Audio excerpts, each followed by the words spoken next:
mbokk mi yow mi may déglu maa ngi lay digal nga def lii may bëgg a wax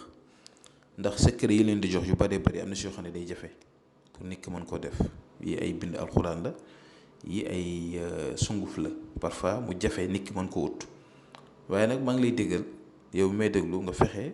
ba nga def lii ndax lu ñuy faral di négliger te duñ koy bàyyi xel te di ko tuutal moo ñu gën a mën a lor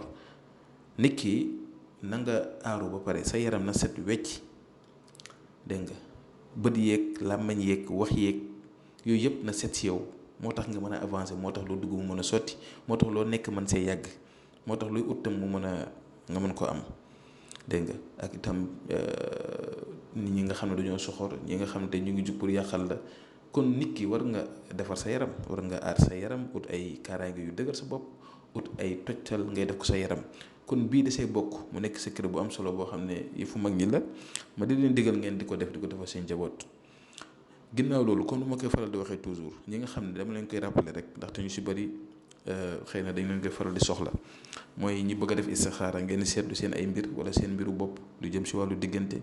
lu jëm si wàllu biddiw est-ce que seen biddiw ak ki ngeen a bëggante ànd na wala déet wala li ngay jublu wala lu mënti doon rek bu ngeen si amee ittee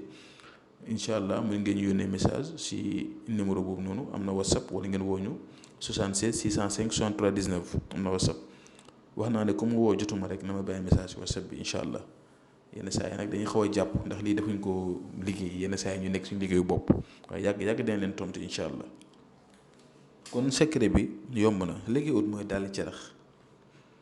wala dàll bu mënti doon rek baax na dàll lañ si tàmbu dàll benn dàll lay doon da ngay dem si sën fi nga xam ne dañ fay tuur mbalit su ko defee nga fekk fa dàll boo utee du ñàkk di nga ko am nga seet benn dàll rek nga jël dàll bi nag waroo xam ki ko moom waxul nag nga jël benn nit na ko jël sa dàll bi dem sànni ko fële après yow nga dem jël ko déedéet waxuñ loolu de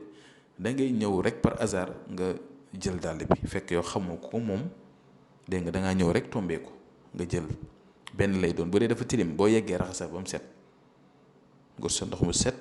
nga def ko si benn show bu la mën a sang ñetti fan nga raxas dàll bi ba mu set nga def ko si biir def si tuuti xorom bu ko defee nag nga di si sangu diiru ñetti fan yëpp dañ si ñaan li nga bëgg gis nga loolu noonu dafa nekk mbiru baatin bu yéeme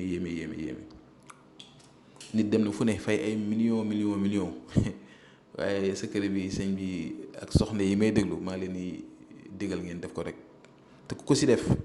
da nga xam ne def nga dëgg mbiru baatin def leen ko di ko defal seen njaboot yi mun ngeen ko def chaque weer bu ne def leen ko benn yoon wala chaque at ngeen def ko benn ba ñaar ba ñetti yoon di ko defal seen njaboot di ngeen gis li mu leen di wax lépp lay dindi si yéen te kenn du mën si yéen dara da ngeen tey ñëpp incha allah kon yàlla aar ñu ñëpp ñu ngi yem fi ba subaa jàmm asalaamaaleykum wa rahmatullah wa barakaatuhu.